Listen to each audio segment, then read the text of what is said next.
The Rocky Mountains are far from the Bible Belt, and the early cattle ranchers and cowboy settlers in this region were generally uninterested in religion. Due to harsh living conditions, many focused on day-to-day living and had little interest in worrying about the afterlife. Today, many people in the area practice New Age nature religions and adhere to ancient philosophies like Epicureanism and Stoicism. What is Epicureanism, you may ask? Epicureanism is a philosophy of living in the here and now. It promotes a disciplined lifestyle based on restraint, not heathenism. Founded by Epicurus 341 to 270 BCE in Athens, this philosophy holds that the pursuit of pleasure is the highest goal in life, free from pain and anxiety. An Epicurean does not necessarily reject the idea of deities. For them, whether or not powerful gods exist is not important. Supernatural beings do not intervene in people's lives or the workings of the universe. If the gods do exist, they regard humans with the same indifference that most people show toward lower life forms. The gods have little interest in humans. This famous quote by Epicurus sums it up. Is God willing to prevent evil, but not able? Then he is not omnipotent. Is he able but not willing? Then he is malevolent. Is he both able and willing? Then whence cometh evil?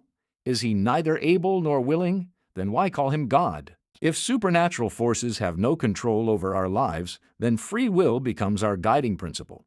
There is no such thing as predestination. We, and no one else, are responsible for our successes and failures.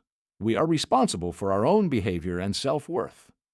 Epicureans have no concept of an afterlife. The dead are dead, and the end of existence. To quote Epicurus, death is nothing to us, because when we exist, death is not present, and when death arrives, we no longer exist. The ancient Greeks did not believe in an afterlife where people went to a happy hunting ground, nor did they believe in heaven or hell. Instead, except for the few who went to the Elysian fields, most people crossed the river Styx and entered an afterlife where they lingered, slowly forgetting what it was like to be alive. I can see why Epicurus would rather have no afterlife than this bleak existence. Since there is no afterlife to speak of, Epicureans focus on living a happy and fulfilling life. The highest good is to control one's desires, all things in moderation. Since this is the only life we have, we should strive for virtuous living, self-meditation, and the avoidance of pain, conflict, and fear. In some ways, Epicureanism resembles Buddhism. Unlike Stoicism, Epicureanism does not encourage its followers to participate in government or civic duties. The philosophy centers on preventing conflict to attain happiness and fulfillment. After oneself, the focus should primarily be on friends and family.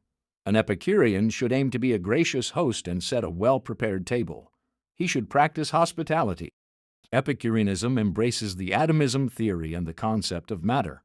According to Epicureanism, atoms are indivisible particles that exist in a void, combining in various ways to create all the objects found in the universe. Atoms are eternal and cannot be created or destroyed, meaning it is impossible to make something out of nothing. No matter how small an object becomes, it does not lose its essence. The cosmos is infinite. Although Epicureanism is a philosophy rather than a science, it laid the foundation for modern physics. In the first section of Dante's epic poem Inferno, the Divine Comedy, the Epicureans are condemned to the sixth circle of hell for denying that humans have a soul. Their punishment is to remain in fiery open tombs for all eternity, which is not pleasant at all. In the 18th century, Epicureanism, along with Stoicism, was crucial in the development of the Enlightenment, which guides the ethics of the Western modern world. Many of the major players of the Enlightenment movement were Adam Smith, John Locke, Benjamin Franklin, and Thomas Jefferson. The most complete book explaining Epicurean philosophy is On the Nature of Things by Lucretius. This book is entertaining and a must-read. Thanks for watching. Please subscribe. Until next time, bye.